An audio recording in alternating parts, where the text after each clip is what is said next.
Coucou tout le monde, bienvenue dans Les Jardins d'Éden, le podcast qui va à la rencontre des comédiens et artistes d'aujourd'hui et de demain. Aujourd'hui, on accueille Aïché Kargili, une copine et comédienne fabuleuse. Aïché, c'est un soleil, elle est drôle, pétillante, elle est complètement libre. On parlera de son parcours, de son arrivée en France, de son rapport au théâtre et de ses sources d'inspiration. J'espère que ça vous plaira et je vous souhaite une super écoute.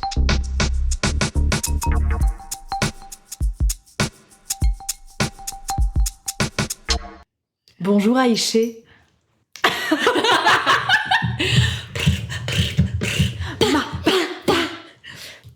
Tout va bien, mais vraiment, c'est pas. Calme-toi, c'est vraiment pas noté. Calme-toi, Aïcha. C'est pas noté, tout va bien. Je suis très excitée. C'est vrai ? Ouais. C'est ton premier ? Ok. Ok. On dirait que on parle d'un rendez-vous chez un gynéco. C'est ta première fois ? Nike.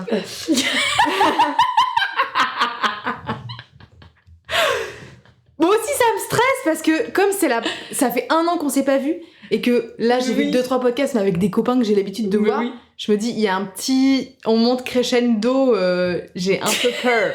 J'espère que tu vas pas dire. C'est pas grave. De toute façon, toi aussi t'es Gryffindor. Oh, waouh, t'es Gryffondor. Évidemment. Ok. Toi aussi, non ? J'aurais dit plus serre d'aigle. Ah ouais ? Ouais. Pour toi ? Ouais. Anyway.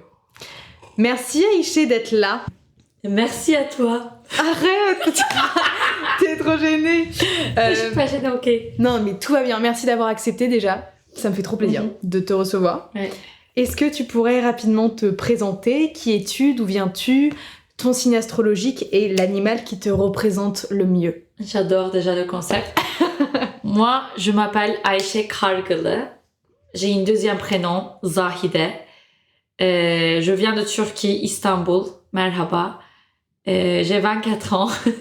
Je suis Verseau, ascendant Taureau. Et mon spirit animal, c'est soit... Les gens me disent écureuil, mais moi je dis je suis un girafe. Pourquoi ? Girafe parce qu'en fait, ils sont très longs et ils ont un énorme cœur. Ils ont vraiment un énorme cœur. Ils protègent trop leurs enfants et tout ça. Ils protègent trop tout leur entourage proche. Et en plus de ça, ils sont beaux quand même, tu vois, genre ils sont jaunes, tu vois. Et jaune, c'est ma couleur, quoi. C'est vrai ? C'est vrai que t'as une vibe très jaune. Thank you. C'est la couleur de la rose joie. clair. C'est vrai. That's why. I know. C'est vrai, t'as une vibe très joyeuse. Très solaire. On va dire. Merci beaucoup, c'est trop mignon. Mais c'est vrai. Est-ce que tu peux nous parler de ton parcours ? Par quelle étude t'es passée ?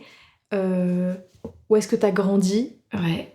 J'ai écrit du coup pourquoi est-ce que t'es partie de la Turquie ? Évidemment. Comment t'es arrivée en Angleterre ? Et après comment t'es arrivée en France ? Ouais. Comment a été le processus en fait ? Comment ça s'est fait ? Donc, once upon a time, en 2000, moi j'étais née en 2000 à Istanbul. Et moi j'ai passé toute mon enfance dans une école qui était un peu vu que c'était international, je parlais en anglais à l'école et à la maison c'était turc, donc c'était très quelle langue est-ce que je vais parler avec les gens, c'était un peu confusing. Et puis après, à 16 ans, je suis allée à New York pour voir un petit peu les opportunités, si je pourrais continuer mes études là-bas ou pas. Mais capitaliste de fou, donc je me suis dit en fait ça va pas du tout, c'est un peu comme Turquie. Et donc à 17 ans, je suis allée à un stage, une internship à Lambda. Lambda, c'est comme le CNSAD de Londres. Et puis j'avais trop kiffé, donc j'ai tenté les concours et tout ça. Mais le problème c'était que vu que je faisais pas partie de l'Union européenne, on m'a pas donné l'accès à cette formation. On m'a dit soit tu trouves une entreprise qui te fait une sponsorship, qui te paye, soit tu payes 40 000 pounds par année et basta quoi. Et je me suis dit oh là là, capitaliste again. Et donc je me suis dit un pays un peu plus socialiste, MDR, France. La France. La France, de souffrance, bref. L'angoisse. Et donc après, je suis venue en France en 2019. Et pour avoir mon titre de séjour, j'étais inscrite dans une licence de sciences de l'information et du communication où c'était nul parce que pour moi c'était nul. On faisait des organisations pour les mariages, tu vois ce que je veux dire? Ok. Et puis il y avait du coding aussi dedans, genre vraiment on créait des sites web pour les entreprises, genre. Pour moi, je me suis sentie très genre, en fait, je sers à rien dans la vie, tu vois. Et donc je me suis dit, j'ai envie de faire quand même vraiment une vraie formation de comédien parce que je vous ai pas dit, mais en Turquie, moi j'étais dans une jeune troupe nationale où on jouait dans les CDN et tout ça, mais j'étais mineure, tu vois, j'avais pas une formation, mais on jouait et on a eu beaucoup de censure en Turquie et donc moi ça me plaisait pas du tout. Oui, enfin pardon, je rebondis parce que du coup j'en ai parlé avec Jade hier et moi j'étais pas au courant qu'il y avait autant de censure en Turquie. Évidemment, il y en a plein de censure. Et elle m'a dit que c'était pour ça que t'étais partie en fait, que t'avais cherché une formation ailleurs parce que t'avais le droit de jouer que des textes turcs où il y avait un truc comme ça ou... Non, que de textes conventionnels où c'est ok avec le monde islamique et avec les règles de société islamique et tout ça et moi ça me gênait trop. Et là-bas, en Turquie, c'est l'inverse. Genre, théâtre public, c'est comme théâtre privé. Genre, théâtre privé, c'est mieux, en fait, en Turquie, parce que tu peux faire ce que tu veux. Et en théâtre public, tu peux rien faire. T'es censuré tout le temps. Mais bref. Et puis après, au 3e année de cours Florent, là, à ce moment-là, j'avais fini mes études de communication. Donc, je me suis dit, vas-y, je vais aller à Paris. Et pour aller à Paris, parce que pour montrer à mes parents que oui, en fait, pour aller à Paris, je suis acceptée dans un master. J'étais acceptée dans un master de coding. Tu vois, genre coding. Je suis allée une semaine, j'ai pleuré sur les claviers, je me suis dit non, je veux pas faire ça. Ok. Et après, j'ai continué cours Florent, 3e année, Paris. C'était mieux Paris, par exemple. Cours Florent Paris, c'était mieux, j'avoue. Bonne expérience, cours Florent Paris? Après le Petroni, genre avec la classe de Petroni, bonne expérience. J'ai l'impression que j'ai tourné que 3 épisodes, mais dans les 3, je parle de Petroni. On parle de Petroni, vas-y, viens, on parle de Petroni. Life, love. Wow. Petroni, live, love. Non, Petroni de Sarah. Pour moi, c'est vraiment si un jour. Je te jure, moi, j'imagine ça dans la douche. Je donne des discours de Golden Globes. Et j'ajoute tout le temps Petroni. Mais bien sûr. Je dis genre vraiment merci à ma prof de probablement elle m'en souvient pas, mais merci beaucoup. Mais si elle se souvient de toi, c'est sûr. Inch'Allah. Donc. Mais c'est vrai que c'était trop une bonne expérience la 3e année. Et j'étais trop stressée dans la classe de Petroni. J'étais un peu genre je peux passer. Mais on s'en souvient, meuf, tu sais que c'est littéralement mon empire romain. À chaque fois que je vois Iman, on se rappelle de la fois où on est arrivé avec Jeanne. Pour le premier cours avec Petroni dans cette espèce de salle de classe qui ressemblait à un chalet suisse trop bizarre. Non mais déjà la salle de classe c'était trop bizarre et où t'étais passé en Oompa Loompa pour Charlie la chocolaterie. Mais vraiment j'y pense à chaque fois et on s'était dit mais attends mais on a atterri dans quelle classe? Qui sont ces gens? Ils sont trop bizarres, c'est fou. Et après, moi aussi, genre, Liléa, genre, elle moque de moi, genre, toujours à propos de ça, genre, elle me dit, on pas. Bah oui. Non, mais c'était super chelou. Je m'en souviens trop bien la tête de Blaise, genre. Non, Blaise et Antoine. Blaise, il faisait un petit sourire gentil, tu vois, juste pour me support, genre, pour support me, il était comme ça, un peu genre. Et Antoine était comme ça. Antoine, je l'adore. Ouais. Mais il y a non mais cette carte blanche, je l'assume, hein. Moi j'adorais cette carte blanche. Mais ça s'est vu que tu l'adorais. C'est pour ça que c'était pas ridicule. C'était pas ridicule parce que t'assumais à 100% ce que tu sais. Donc si nous on a été gênés, c'est parce que ça a réveillé un truc en nous, on était en mode waouh, la meuf elle s'en fout, elle fait les trucs et des trucs que j'aurais jamais été capable de faire alimentaire en plus, imagine. C'est vrai? Mais si c'était à propos je me souviens plus. Si dans le cas tu savais que j'ai faim. C'est vrai. Oh waouh. Ouais, c'était à propos de mon aventure de troubles alimentaires. Oh waouh. Donc après classe de Petroni, génial. Pauline Moulin aussi, moi j'ai aimé. Moi j'ai adoré. C'était très bien. Je trouve que c'était une bonne façon de terminer l'année. Je suis d'accord. Ouais. C'était beau, avec beaucoup de joie et tout ça. Voilà, c'était très joyeux et tout.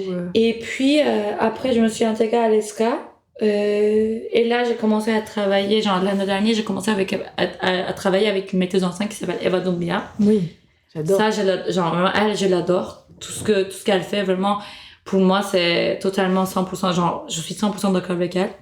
Et puis après, j'ai travaillé avec Mohamed Al-Khatif pour un projet qui s'appelle Stand Up, qui fait partie de Talent Academy, et qui était bien aussi, mais j'étais pas très à l'aise parce que c'était stand-up, tu vois. Et moi, je veux pas du stand-up. Moi, je fais du comédie dans le théâtre, mais pas stand-up. Oui, justement, il y a cette question-là que je voulais te poser, c'est, t'as été Talent Academy Théâtre 2024. Ouais. Comment est-ce que c'est arrivé et qu'est-ce que ça t'a apporté comme expérience? Alors, les gens, plusieurs personnes m'ont envoyé « Aïcha, tente cette audition parce qu'en fait, ils cherchent des gens drôles. » Et moi, je crois que je suis drôle dans le jeu de théâtre, un peu genre vaudeville, tu vois, genre Feydeau, Molière et tout ça, je suis drôle dedans. Mais j'ai jamais fait du stand-up dans ma vie, tu vois. Et puis, j'étais en train de réfléchir à cette question, est-ce que je tente ou pas? Et puis, juste une semaine après, moi, j'étais invitée à un truc de stand-up open mic pour un pote à moi. Et donc, je suis allée et il y a un gars qui vient me voir qui me dit bah, il en manque des comédiennes et on a entendu que vous êtes comédienne. Est-ce que vous voulez essayer de faire un stand-up? J'étais un peu genre... En fait, c'est une bonne façon de trouver si je suis drôle ou pas dans le stand-up. Ouais. Je l'ai fait en truc et j'ai raconté le fois où je me suis chiée dessus dans le mosquée de Erdogan. Tu mens. Je te jure, c'est vrai, c'est tout ça, c'est vrai. Je te jure, c'est 100% vrai. Au milieu, c'est la plus grande mosquée de Istanbul, je te jure. Mais à quel âge? 21? Ouah, c'est récent. C'est récent. C'est pas possible. The silence was loud. The silence was loud, bitch. Non, mais après, les gens, ils ont rigolé, donc je me suis dit, vas-y, Aïcha, tu tentes Talent Academy. J'ai envoyé une vidéo qui critique le racisme, parce que les gens à l'ESCA, ils ont dit, ouais, Aïcha, elle peut faire des blagues racistes parce qu'en fait, elle est racisée, mais pas du tout. C'était une vidéo qui critiquait un peu le racisme. J'ai fait un pub d'un spray qui nettoyait toutes les taches noires en France, mais un peu les taches, c'est-à-dire les gens racisés en France, avec un texte un peu genre drôle, mais drôle d'une façon un peu genre toutes les références politiques, genre, tu vois, genre, tous les détails politiques, quoi, genre, toutes les références politiques. Et je les ai fait un montage, tu vois, dans ma vidéo. Comme ça, genre, c'était un peu comme toutes les hommes politiques de France qui faisaient un son derrière cette vidéo. Tu vois ce que je veux dire? Ok. Et donc après, deuxième tour, c'était 5 minutes de stand-up toute seule. Devant tout le monde. Wow. Et ça s'est bien passé? Personnellement, c'était pas bien passé parce que j'étais pas très à l'aise. C'était pas mon type de théâtre. Mais quand même, ça m'a apporté beaucoup de trucs. Ça m'a apporté de travailler avec des stand-uppers. Ça, c'est un truc totalement différent. Parce que c'est pas comme le théâtre, c'est vraiment tout le monde a sa partie spécifique, genre tout le monde a ses solos. Mais quand même, il faut être en groupe. Tu vois, genre, c'était un peu bizarre. Tu vois ce que je veux dire? Ouais. Ok, donc ça reste une bonne expérience, globalement. Ça reste vraiment une bonne expérience. C'était dur, mais c'est pour ça que c'est une bonne expérience. Ok. Et du coup, t'es à l'ESCA en ce moment? Yes, girl. Est-ce que ça va? Si ça va. Moi, je suis contente maintenant à l'ESCA. Ça me donne de l'autonomie et puis des auditions et ça me paye. Et en termes de formation, le contenu des cours est cool? Si, c'est très cool. J'aime bien les cours de danse, de chant, c'est très bien. J'ai l'impression que j'apprends, mais je sais pas, genre, je peux pas savoir de l'extérieur. Mais voilà quoi. C'est bien de travailler avec les intervenantes qui travaillent dans le milieu, tu vois. Ouais. Ça, c'est bien. Ok. Donc il te reste une année là? Oui, il me reste une année. Et ça me stresse la sortie de l'ESCA. C'est vrai? De ouf, parce que sinon, si je trouve pas un boulot, n'importe quel boulot dans le théâtre, je serais obligée d'aller en Turquie. Pourquoi? Parce que j'aurais pas ma titre de séjour. Ok. Donc il y a ce problème-là. Je peux retourner en Turquie, ça me dérange pas du tout, mais j'ai fait tout mon network ici, donc ce serait pas pareil. Ok. Mais entre-temps, t'es retournée quand même un peu en Turquie ou... Hein? L'objectif, si, là... si, dans les vacances, je retourne en Turquie. Ok. L'objectif, là, c'est de devenir, du coup, comédienne en France. Si, parce que j'ai fait mes études ici, tu vois. Ouais. Donc, et c'était un choix politique, donc... Tout à fait. C'était pas par plaisir, c'était par vraiment nécessité, tu vois. Donc, voilà, quoi. Ok. T'es partie de la Turquie pour faire du théâtre. Yes. Enfin, pour être plus libre, en fait, d'exercer... Enfin, de dire tous les textes que tu voulais dire, voilà. Plus libre. Est-ce que ça a été accepté par tes parents? Enfin, est-ce que t'as toujours été soutenue par ta famille? Pour partir en France, si. On m'a soutenue jusqu'au bout. Mais par contre, pour faire le théâtre, pas du tout. Depuis le début, t'es pas soutenue même en Turquie? Non, en Turquie, ils me disaient que oui, tu peux faire le théâtre, mais en fait, quand tu travailles pour le baccalauréat, il faut quand même arrêter un petit peu, il faut faire une pause, tu vois, de théâtre. Mais moi, je voulais être trop comédien, je me souviens très très bien. Une fois, je suis sortie de ma psy, 2018, et on avait parlé pendant le psy que, en fait, moi, je veux être comédienne, tu vois. Et donc c'était vraiment très difficile parce que c'est la première fois que j'ai réalisé que je voulais être comédienne. Et puis je m'en souviens très bien qu'on était sur la table à manger de pizza avec ma mère et mon père, et moi j'ai dit pourquoi pas je devienne une comédienne. Et puis mon père qui me dit genre c'est un truc genre va manger ton truc, genre c'est un gros mot, mais genre c'est un truc genre va manger ton truc, genre c'est pas possible, tu vois, t'as déjà commencé à travailler pour être une architecte, nanana. C'était un truc un peu comme ça. Et puis quand je suis allée en France, on m'a soutenu mais comme une loisir, tu vois. Et si genre par exemple pendant le Covid et après le Covid aussi, moi je travaillais dans 3 boulots pour payer le cours Florent. Donc c'était vraiment difficile, quoi. 3 boulots, cours Florent, et puis en plus licence de communication, c'était trop, tu vois ce que je veux dire? Ouais. C'était un truc un peu pas possible, quoi. Mais on m'a soutenue en tant que genre pour que je puisse faire le théâtre comme une loisir, mais pas comme un vrai boulot, quoi.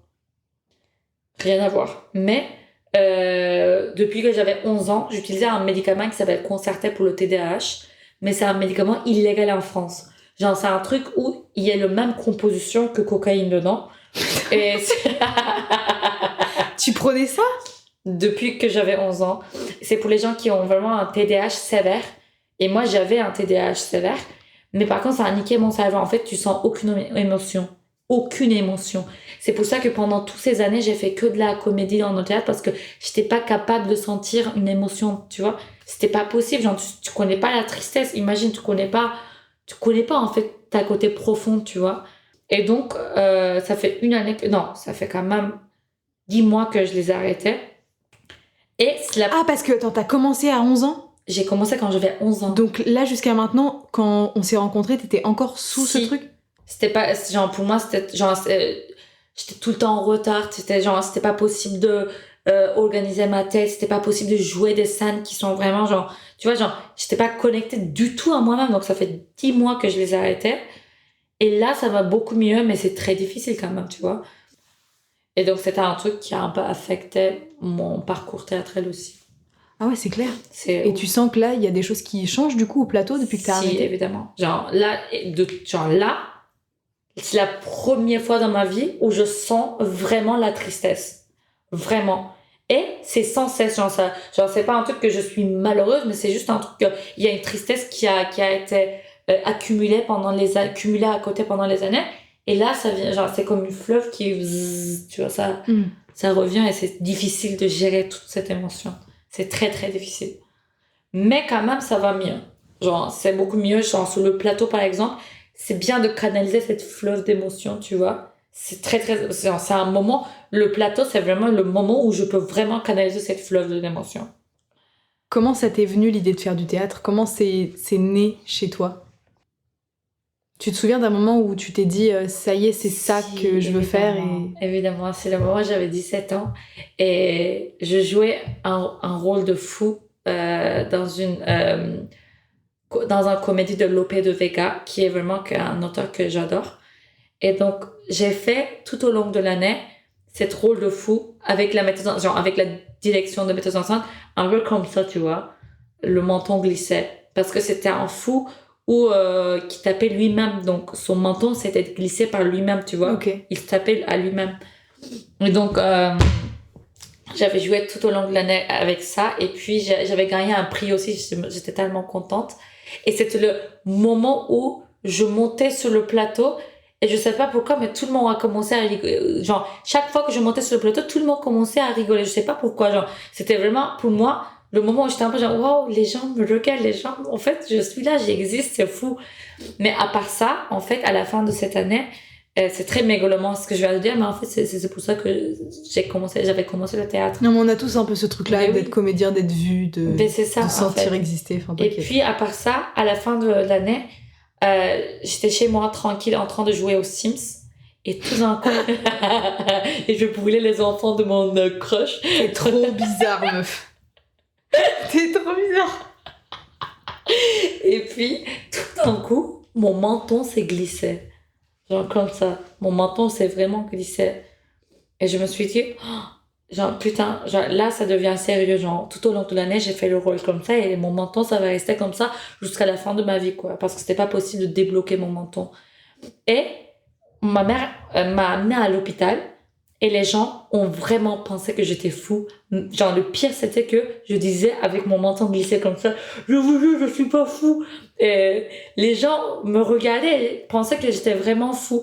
Et donc, de vivre la même expérience que le rôle que j'ai fait, pour moi, c'est pour ça que j'ai commencé à faire. Genre, pour moi, c'était ça le but, tu vois. De devenir vraiment les caractères que je jouais. Mais c'est fou. Imagine, tu peux devenir n'importe qui. Pour moi, c'est tellement amusant.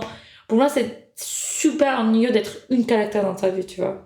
Un truc que j'admire chez toi, depuis qu'on s'est rencontrés, c'est que t'es complètement libre au plateau. Mais ça m'avait bluffé la première fois que je t'avais vu jouer, c'était dans le Oompa Loompa. Donc bon, la première impression. Mais un truc qui me sidère, c'est que t'es hyper libre au plateau. Et je voulais savoir si ça a toujours été naturel. Si oui, comment est-ce que t'arrives à cultiver ça ? Est-ce que t'as des exercices à donner pour des personnes comme moi, par exemple, Je suis choquée que tu m'avais dit ça. Pourquoi ? Moi, j'ai pensé pareil pour toi. Non, impossible. Je suis tellement bloquée dans mon corps, j'ai l'impression, au plateau. Il y a tellement moi, je parle de pas choses. de quoi. Moi, je parle de langage. Genre, t'es tellement libre, t'es tellement naturel. Et moi, I envied you when I was in cours, Florent. Bah, moi, c'était l'inverse. J'avais vraiment envie... Enfin, C'est fou, ça. Même Non. à l'ESCA, quand je t'avais vu rejouer, je sais plus, c'était dans... Monica, je Monica. pense. Ouais. Voilà. Il y a un truc libre et hyper... je sais pas comment expliquer. Il y a un truc super solaire. Un truc... Ouais, en fait... J'aurais tellement besoin de ça. C'est vrai ? Ah ben, je t'en me prie. sens Mais en pas plus, c'est très vrai, bien. c'est même pas ça pour te cirer les bottes ou quoi, mais c'est juste que... Ouais. Ça me fait penser à une meuf que j'avais rencontrée en 2e année qui s'appelait Joëlle, qui était beaucoup plus âgée, mais pareil, qui se mettait pas de limite au plateau. Elle tentait plein de trucs en fait. Elle se disait pas oh, on va me juger, on va me trouver que je suis ridicule. Elle faisait les trucs et après, si t'es mauvais, bah tu t'en fous. Au moins t'as tenté, tu vois. C'est fou, j'en avais trop besoin de ça. Parce que Est-ce avec que ça. l'ESCA, ça a diminué, tu vois. Genre, Ah bon ? Tu te brides ? Parfois, parce que au début, genre à l'ESCA, j'avais une petite syndrome de imposteur. Ouais. Et donc, c'était vraiment très difficile. Mais par contre, pour la liberté du corps, pour moi, c'est la plus importante, c'est que, en fait, je dis à moi-même, il n'y a rien à perdre et que le plus ridicule et le plus cringe que je suis, en fait, c'est moi. Ça, ouais, genre, je l'accepte, je l'assume, je suis cringe. Parce que pour moi, la plus importante, pour moi, c'est de l'assumer. Si tu assumes un truc nul à chier, ça devient incroyable. Pour moi, c'est l'assumer. Genre vraiment, devant ma porte aussi, là-bas, il y a une affiche. Et ils sont tous des trucs que je me dis à moi-même le matin que je me réveille. Je me dis, il y a vraiment, c'est écrit là-bas que j'assume ce que je fais. En fait, dès que tu l'assumes, même dans ma vie quotidienne, personnelle, quand j'assume un truc, ça va beaucoup mieux, tu vois. Ce que je veux dire, même dans les relations, tu vois, même romantique, amicale. Il faut assumer. Pour moi, sinon, c'est flou, je sais pas. Il faut assumer. Même si c'est nul à chier. Même si, en fait, si les gens vont dire qu'en fait, Aïcha, c'est une mauvaise comédienne, j'ai envie qu'ils me disent que je suis une mauvaise comédienne, mais quand même, elle fait jusqu'au bout. quand même, elle fait jusqu'au bout. Genre, pour moi, c'est ça le plus important. Genre, elle a travaillé, elle a fait jusqu'au bout le truc nul à chier. Je m'en fous si c'est nul à chier. Mais ou pas. t'as toujours pensé ça? Ou t'as eu un déclic à un moment donné de oh bah en fait j'ai plus rien à perdre, je m'en fiche, je fonce maintenant, même si c'est nul. Si, quand j'avais. Quel âge déjà? J'avais 14 ans, un truc comme ça. Et ma sœur, elle me disait tout le temps que j'étais trop cringe. Oh non, j'ai trop honte de toi. Non, en fait, j'ai pas envie que tu rencontres mes potes parce que t'es trop cringe. Et puis tout d'un coup, un mois. Non. Elle m'invitait jamais à rencontrer avec ses potes et tout ça. Et moi, une fois, j'ai pété un câble, je me suis dit, oui, je suis cringe. Et alors, je suis cringe. Genre, so what, genre, moi je m'en fous, genre, c'est ok. Cringe, c'est bon. C'est pour ça, c'était ça ma déclic. Je me suis dit, cringe, c'est bon, genre, Mais par exemple, j'assume pas ce truc dans le social media. Avec quel film t'as grandi? J'adore cette question. La question complète, c'est quelles sont les œuvres qui t'ont suivi en grandissant et qui ont un peu façonné, on pourrait dire, l'actrice que t'es devenue? Évidemment. Moi, j'adore les films. Je déteste de voir des spectacles. Je déteste voir des spectacles. Quoi? Je déteste, voilà, j'avoue. Oh non, Voilà. meuf, c'est dingue! Non, alors, j'avoue. first thing first. First things first, yeah. Explique-moi pourquoi tu t'aimes pas aller voir des pièces. Meuf, j'arrive pas. Je me dis souvent qu'en fait, non, il faut faire comme ça. Non, la mise en scène, c'est comme ça. En fait, je me mets trop à la place des autres gens. Tu vois? Je vois pas comme une œuvre. Je vois comme un travail qu'on fait ensemble toujours. Vu que je fais du théâtre aussi, j'arrive pas à rentrer dans le spectacle, dans l'histoire du spectacle. C'est un trouble, quoi. Mais cinéma, j'y vais chaque semaine, genre, je rate vraiment pas les films. Pour moi, les films, c'est ma vie. Genre, quand je rentre dans un film, oh là là, c'est mon rêve, quoi. Tu fais une deuxième rêve dans ton journal, genre vraiment, une quand tu dors, les rêves, et deuxième quand tu vas au cinéma. C'est un truc de fou. Tu vois, tu fuis de ta vie normale, mais spectacle, je déteste. J'arrive pas. Et en plus de ça, c'est super drôle. C'est pour ça que j'y vais jamais au spectacle. Les gens, ils me disent, ouais, il y a ça, tu l'as vu? Non, en fait, moi, j'aime pas les spectacles. J'y vais jamais parce que ça m'ennuie en plus, tu vois, genre, il y a un truc qui va pas et puis tu te dis qu'en fait, non, en fait, je suis partie de l'histoire. C'est fini l'histoire. Pour moi, ça, j'arrive pas à suivre. C'est difficile, tu vois. Donc c'est aussi lié à ton trouble de l'attention, peut-être? Si, il y a ça aussi, mais c'est pas totalement ça. Il y a trop de cadres dans le théâtre. Il faut pas faire beaucoup de bruit, il faut pas manger, il faut avoir ses pieds devant toi. Genre, moi, par exemple, j'ai envie de enlever mes chaussures et j'ai envie de m'asseoir comme ça, comme dans le cinéma, et regarder tranquillement, tu vois. Il y a beaucoup de codes sociaux dans le théâtre, j'aime pas trop. Ok. Mais j'adore jouer dans le théâtre. Oui, c'est ça qui est paradoxal. Ouais. Mais de pas aimer aller au théâtre, mais de vouloir être comédienne de théâtre. C'est fou.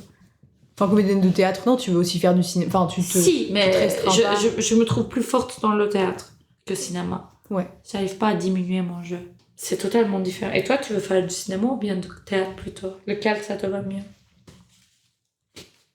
Je me vois pas dans un genre en particulier, ou soit théâtre, soit cinéma.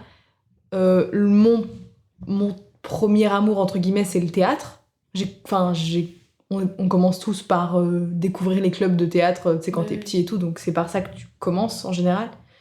Mais c'est vrai que le ciné, ça me tente aussi. C'est très beau, en fait. Ça te va trop bien, le cinéma. Moi, par exemple, je peux t'imaginer trop dans le cinéma. Bah, merci.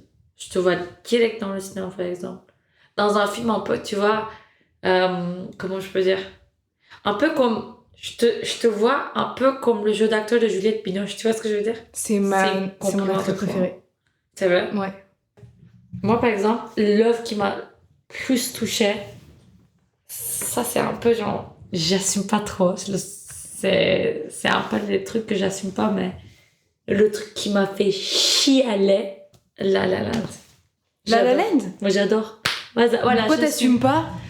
Non, parce que en fait, c'est horrible, mais moi, j'ai une petite persona un peu snob qui aime pas trop tous les films que tout le monde aime, tu vois. Parce que vraiment, j'adore les films, mais j'adore voir des films qui sont vraiment genre un peu niche, tu vois, genre un peu film d'auteur et tout ça. Je vois souvent, et donc c'est pour ça qu'en fait, en étant une personne qui a vu beaucoup de films, je vais pas être humble sur ce sujet parce que je vois vraiment beaucoup de films, La La Land, par exemple, cinématographiquement, genre, au niveau de qualité, je trouve pas trop bien, mais j'ai senti une émotion. Pour moi, c'était ça, tu vois. Avec ce médicament que je t'avais dit, c'est la première fois dans ma vie où j'ai senti vraiment un truc qui m'a fait... pss, pss. En fait, il y a une petite émotion. Pop, pop. Tu vois, c'était fou. Et puis, j'avais trop kiffé Babylon aussi. Whiplash. Damien Chazelle, c'est mon... Genre, vraiment, c'est mon rêve de travailler avec lui. C'était mon rêve de travailler avec David Lynch aussi, mais il est mort. Donc, les œuvres, je dirais... dès le début, Charlie and the Chocolate Factory, Ratatouille, toutes les animés liés à la bouffe. Et puis Trouble alimentaire. Et La La Land, Mulholland Drive de David Lynch, c'était Persona de Bergman. Je l'ai vu 2 fois, j'ai pleuré, j'ai chialé. Attends, les œuvres, donc Britney Spears, c'est mon spirit animal. Amy Winehouse, je connais toutes ses albums. Moi aussi. Alors, putain, ça me fait du bien de pouvoir parler de ça avec quelqu'un parce que c'est mon empire romain. Mais moi aussi, c'est mon Je pense à elle tous les putains de jours. Quelle perte. Mais quelle perte. Quelle perte. Parce que tu sais quoi? Je faisais, genre vraiment, dans mes anniversaires, quand j'étais au collège, j'invitais toute ma classe et je leur disais... Je vais vous faire un spectacle et vous allez vous asseoir et me regarder parce que c'est mon anniversaire. Je mettais les chansons de Amy Winehouse, je dansais et puis Britney Spears. Et on faisait 2 albums chaque anniversaire. J'adorais faire ça. C'était genre, pour moi c'était un truc, c'était tellement mégalomane, mais... Non meuf, c'est hilarant de faire un truc pareil. Je vous invite à mon anniversaire, vous vous taisez, vous restez assis, vous me regardez danser. Vous me regardez danser et puis paf. Et je dansais vraiment mal, quoi, tu vois. Tu peux refaire ça? Là, si bientôt ton anniversaire, tu peux nous faire un show? Énorme idée en plus. Pourquoi pas? Meuf, c'est mon rêve. Vas-y, pour la prochaine anniversaire dans 2 semaines, je le fais. Oh, c'est mon rêve. Je le fais. Vraiment, je te jure, je le fais. Britney Spears. Vas-y, je le fais. Et puis, de toute façon, tout notre entourage, c'est des comédiens, donc ils vont comprendre, non? Oui. Et puis, s'ils comprennent pas, c'est pas grave. On s'en fout. Non, on s'en fout. Non. Bref, donc en fait, c'est un truc de l'anniversaire, quoi. C'est le meilleur cadeau que vous pouvez me donner. Me regarder, c'est horrible. c'est pas ça horrible. C'est bon? Moi, mais je trouve ça hilarant de dire un truc pareil. Les œuvres, pour moi, est aussi... Attends. Pour moi, par exemple, il y a un mec qui s'appelle Brad Madlow, genre un pianiste. Mais vraiment, ce mec, il perce mon cœur. Basta, genre toutes ses chansons, il perce mon cœur. Et puis j'adore Fado. Voilà, je suis un vieil ringard. Non. J'adore Fado. Et puis j'aime bien le whisky. Rien à voir. Je réfléchis à un truc que j'aime bien dans ma vie. C'est vrai que tu ressembles un peu à du whisky. Je t'aurais dit plus à un martini blanc, bizarrement. Ah oui, j'adore aussi Sex and the City Girl. Ouais. L'œuvre qui m'a plus impacté sur ce putain de monde, ça c'est How I Met Your Mother. Je l'ai regardé 8 fois dans ma vie et vraiment je suis accro, je le regarde toujours chaque matin dans ma petite déj et pour moi c'est la série qui m'a touchée la plus dans ma vie. C'est pas possible, genre pourquoi c'est une très bonne question parce qu'en fait je peux pleurer et je peux rigoler dans le même temps et aussi tu te sens plus seule, tu vois, genre tu te sens pas seule quand tu regardes ces gens qui s'aiment trop fort entre eux. Et c'est un truc que, genre, pour moi, vraiment, the meaning of life, c'est vraiment les relations humaines, quoi. Donc, c'est pour ça que, en fait, c'est la série qui raconte les relations humaines d'une façon très réelle et très imaginative à la fois, tu vois. Voilà. Et toi? Moi, c'est Peau d'âne. C'est quoi Peau d'âne? C'est un film de Jacques Demy des années, je crois, 70. Enfin, c'est un vieux film avec Catherine Deneuve et Jean Marais et Delphine Seyrig qui fait La Fée des Lilas, ma grande star. En série... Fleabag. Mais attends, on n'a pas parlé de Fleabag. Il faudrait un épisode entier pour parler de Fleabag. Attends, mais Arm Touch. C'est tellement bien écrit. En fait, c'est tellement mon goal d'écrire un truc comme ça, de jouer dans un truc comme ça. C'est tellement intelligent. Parce que c'est vrai, tu vois ce que je veux dire? Oui. C'est vrai et ça fait partie de nos vrais... C'est tellement proche de nous. C'est ça, des émotions qu'on cache souvent, tu vois. Des idées qu'on cache souvent, que en fait, ça fait partie de notre ombre qu'on montre à personne, tu vois. C'est pour ça qu'on a trop kiffé. Vraiment. Toute la société qui a trop kiffé Fleabag. C'était trop bien. C'est tellement malin. Et en plus, la belle-mère de... Olivia Colman. La belle-mère.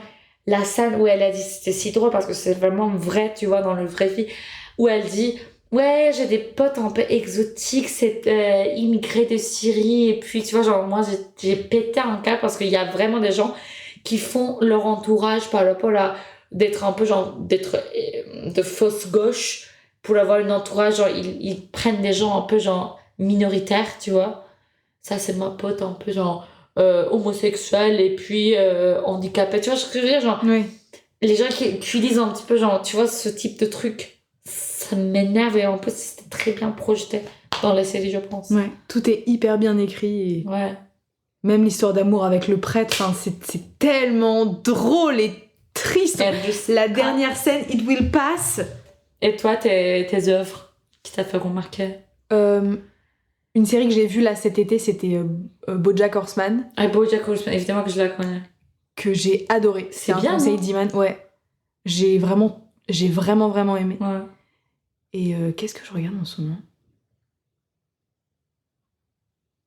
Moi, en ce moment, c'est plus film de genre. J'ai vu récemment Tiger Stripes. Je l'ai pas vu, c'est bien ou pas? C'est un film de genre sur une jeune fille de 13 ans en Malaisie qui se transforme en tigre pendant qu'elle a ses règles. Enfin, c'est toute une métaphore, tu sais, du passage de la puberté et tout. Mais le film est trop... je vois très bien ce que tu veux dire, genre mindfuck, quoi. Enfin, tout... C'est trop bizarre, les effets spéciaux. Enfin, c'est des effets spéciaux sans en être. Enfin, c'est un peu... Ça fait un peu penser à du... Pas Bollywood, mais j'ai l'impression que tout est un peu... C'est gros comme une maison, tu vois ce que je veux dire? Je vois très bien ce que tu veux dire. Et en fait, quand j'ai terminé le film, j'étais en mode mais c'est tellement bien là. C'était tellement bien, j'ai tellement adoré et je veux tellement faire des films comme ça, quitte à ce que ce soit vraiment tu veux écrire toi ou pas? Je sais pas. Je pense que j'ai tout un travail de légitimité à faire. Moi aussi, je me pose cette question. Je me sens pas... Imagine t'écris un truc comme Fleabag. J'aimerais trop. Mais j'aurais l'impression de pas... Je sais pas comment... En fait, je sais pas comment écrire. Je sais pas quoi écrire. Je sais pas de quoi parler. Je comprends trop bien. Genre, je te sens, je comprends. Mais j'aimerais bien. Mais j'ai l'impression que ça... Enfin, ça nécessite d'avoir... Je sais pas, ça nécessite quoi? Du talent, je sais pas. Tu sais pas si tu as du talent si tu te l'essayes pas. Oui, c'est vrai. Boom. Drop the mic. Non, c'est vrai. Non, je sais pas en fait si je serais bien pour en faire. Mais il faut essayer. Est-ce que t'as des rituels avant de passer au plateau? Évidemment. Alors déjà, j'imagine une petite boule dans mes mains et j'imagine que cette boule, genre j'imagine la couleur de cette boule et puis la grandeur de cette boule. Ça peut être jusqu'à l'éternité, ça peut être dans mes mains, genre ça peut être genre vraiment n'importe quelle taille que j'imagine. Et puis, j'imagine la texture de cette petite boule. Et puis, j'imagine que cette boule me fait un câlin et qui me donne toute son énergie. Et puis, je fais des exercices du corps où je danse avec les musiques un petit peu du High School Musical parce que c'est mon empire romain, genre vraiment pour moi, avant de monter sur le plateau. Mais 16 minutes avant, j'écoute tout le temps 16 minutes left and I get it down. C'est It's vrai? now or never. This is the last time to make it right. Cette chanson, ça me... Tu vois? C'est... Ou bien... Who says you're not worth it? Vraiment, attends, je te montre juste le... je te montre... Genre, vraiment, tu vas comprendre ce que c'est. Meuf, le truc de la boule, c'est le truc le plus génial que j'ai jamais entendu de toute ma vie. C'est génial, cette truc. Et puis, genre, ça fait un... Et puis, Judas, tu vois, genre... Judas. Par exemple, celui-ci. J'imagine qu'en fait, ce sont vraiment des petites mini versions de moi qui chantent à moi-même dans cette... From top of the world, from the bottom of the here. Et puis il y a une autre moi. Tu vois, genre, j'imagine ça. Et puis il y a une playlist cons que j'ai fait, tu vois, pour passer les concours. Ça, c'était, par exemple, il y a la chanson de Babylon où je m'imagine en tant que Margot Robbie avant de pleurer, tu vois. Cette musique, bref, on va pas le genre utiliser maintenant, mais... Et puis, il y a Daydream parce que c'était la chanson de Les Amandiers. Et Les Amandiers, ça m'a impacté jusqu'au bout. Et puis, une chanson très spécifique que j'écoute avant de monter sur le plateau, c'est Mean de Taylor Swift. Genre, ça parle de bullying. Et ça parle de, tu vois, de l'assumer le côté cringe et tout ça. C'est génial, cette chanson. Et à part ça, Hall of Fame. Standing in the Hall of Fame. Et ça te met dans une bonne énergie pour passer. Ça te met dans une énergie des années 2016 où j'ai commencé à prendre conscience de moi-même et tout ça. C'est pour ça que les chansons de 2016. Et en plus de ça, je prie beaucoup. Je fais mes prières. Et puis je touche à mes colliers. Parce que ça appartient à ma grand-mère et ça appartient à ma mère. Donc je les sens juste à côté de moi. Et puis je fais une prière spécifique pour un saint qui t'aide à réussir, un truc comme ça. C'est quel saint? C'est Hassan Harakani Hazretleri. Donc je crois pas que tu vas les connaître. C'est en islam? C'est en islam, Ok. Ouais. Non, je connais pas du tout. Oui, mais je fais des prières et tout ça. Du coup, c'est une sainte qui t'aide à réussir, quoi, ouais. À réussir. Ouais. Quand tu oublies une petite question, genre quand tu oublies la réponse d'une question dans le baccalauréat et tout ça, tu dis ça et puis il vient à côté de toi. Moi, je crois. Ok. Voilà. Je crois aussi à ça. Toi, t'es croyante ou pas? Je suis croyante, mais je pratique pas de religion. Je veux dire, je crois qu'il y a quelque chose et que... Pour moi, la plus importante, il faut croire... Pas il faut, mais... Pour moi, genre, j'en ai besoin de croire à un truc. N'importe quoi. C'est pas obligé que ce soit Dieu. Ça peut être moi-même, ça peut être l'art, ça peut être une œuvre d'art. Tu vois ce que je veux dire? Mais t'as besoin de croire. Sinon tu peux pas vivre, quoi. Non, mais et surtout en ce moment. Enfin, je vais avoir un discours, on dirait que je suis une vieille qui a roulé sa bosse, mais je trouve qu'en ce moment, avec tout ce qui se passe dans le monde de plus affreux, on a besoin de se raccrocher à quelque chose et je pratique pas, mais je crois, je prie fort, enfin, genre j'espère fort. Ouais, je vois très bien. Je prie pour de la lumière, quoi, enfin... Non, par exemple, même les gens qui me disent qu'ils sont athées et qui font du théâtre, moi je dis qu'en fait, je suis désolée, mais en fait, t'es pas athée, t'es croyante de théâtre, genre tu crois en théâtre, tu vois. Oui. Pour moi, genre, il y a, je sais pas, de croire, c'est très très important, je crois. Oui. C'est vrai. Voilà. Et toi, t'as des trucs que tu fais avant de monter sur le plateau ou pas? Ça fait longtemps que je suis pas montée sur un plateau, mais je me rappelle l'année de mes concours, j'avais écouté, et je le fais tout le temps, qu'est-ce qu'il y a? Non, rien. J'écoute des chants de flûte. C'est trop mignon. De la flûte en bois qui vibre sur une certaine fréquence. Enfin, il y a plein de petites compilations TikTok ou même sur Deezer de petites flûtes et marqué fréquence 400 machin, je sais pas combien, hertz ou je sais pas quoi. En fait, c'est des fréquences que je sais pas, que ton corps entend, je sais pas comment expliquer, mais un truc qui répare tes cellules. On va penser que je suis complètement tarée. Pas du tout, moi ça m'intéresse de fou. Bah du coup, j'écoute. Voir ou pas? Attends, ça s'appelle comment? Je sais pas comment ça s'appelle. Je t'enverrai si tu veux sur TikTok, il y a un mec qui fait ça et qui est trop fort. Et... Ouais, je veux bien. Voilà. J'écoute ça, ou j'écoute du tambour chamanique, ou sinon, parfois, génial, je fais des bols. Ah ouais, ça c'est génial. Voilà. Pareil, en fait, c'est des sons, c'est de la sonothérapie. Ouais. Et ça vient apparemment soigner tes cellules. Ouais. Et un bol correspond à une zone de ton corps, un chakra à nourrir, enfin, tu vois. Et donc, tu le sens pas forcément, mais il y a un truc qui se répare. Après, il faut y croire, évidemment, mais moi, je me raccroche de ouf à des trucs comme ça. Voilà. Oh là là, c'est très Même si on n'y croit pas, c'est en tout cas un moment que tu prends dans ta journée pour te recentrer et être dans ton corps. Ouais. Donc quoi qu'il arrive, ça a forcément des effets positifs, même si tu n'y crois pas. Je suis d'accord. Ouais. C'est génial, je vais essayer aussi. Et tu m'avais dit un truc où ça t'aidait pour l'anxiété, tu vois. un truc que tu sentais. Ah, j'avais des huiles essentielles. Mais oui, c'était fou. Vous pensez que je suis droguée. J'ai toujours, maintenant j'en ai plus, mais pendant la période des concours ou quand je suis super stressée, j'ai toujours un flacon d'huile essentielle de lavande. C'est génial. Parce que c'est une odeur qui me rassure. Et en vrai, ouais, je sais pas, j'adore cette odeur, ça me rappelle mes grands-parents, ça me rappelle la campagne, mes vacances et tout. Ça me ramène dans un autre endroit, quoi. Ouais, C'est qui me détend. Très bien. Voilà. Sinon, des gris-gris autour de mon cou, mes colliers et tout. Ah oui. Mais c'est vrai que c'est bien d'écouter des musiques, en fait. Ça te met, en fait, ça met dans un... Mais il faut... Ça dépend en mouvement, quoi. Quelle musique, quoi. Ça dépend quelle musique. Parce que, par exemple, il y a des moments où, par exemple, je passais des auditions. Il y avait des musiques où ça me stressait aussi, tu vois. Ok. Des musiques un peu genre... Tu vois, des trucs... Non.